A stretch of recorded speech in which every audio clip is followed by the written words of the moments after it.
ठाण्यामध्ये पुन्हा एकदा सत्ताधारी पक्षांना डिवचणारी बॅनरबाजी। आगामी पालिका निवडणुकीच्या पार्श्वभूमीवर ठाकरेंच्या शिवसेनेकडून सत्ताधारी पक्षांना डिवचण्याचा प्रयत्न सुरू।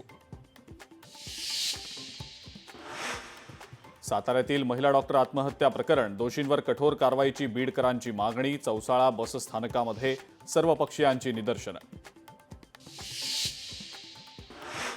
बदलापूर शहरामध्ये पावसाला सुरुवात। अचानक आलेल्या पावसामुळे बदलापूरकरांची तारांबळ।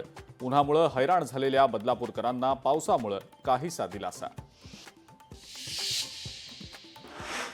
नवी मुंबईच्या एपीएमसी भाजी मार्केटमध्ये पालकाची मागणी वाढली। पालकाची आवक वाढल्यानं दर झालेत कमी। पालकाची एक जुडी आता 15 ते 20 रुपयांना।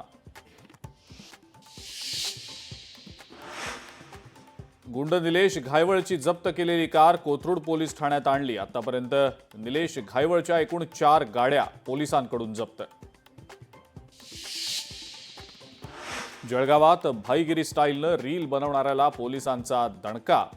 संशयिताकडनं रीलमधनं दहशत निर्माण करण्याचा प्रयत्न। कान पकडून माफी मागणारा व्हिडिओ देखील आता व्हायरल। अकोल्यातील गोरक्षक अक्षय नागलकर बेपत्ता। 4 दिवस उलटूनही अक्षयचा शोध लागलेला नाही। घातपाताचा संशय, पोलिसांचा तपास सुरू। अहिल्यानगरच्या घोडेगाव चौफुल्यात दलित संघटना आक्रमक। संजय वैरागरचं अपहरण आणि मारहाणीच्या निषेधार्थ रास्ता रोको। आरोपीवर कठोर कारवाईच्या मागणीसाठी आंदोलन। लाडकी बहीण योजनेतल्या केवायसी प्रक्रियेमध्ये सुधारणा करावी। इम्तियाज जलील यांचं महिला आणि बालकल्याण मंत्र्यांना पत्र।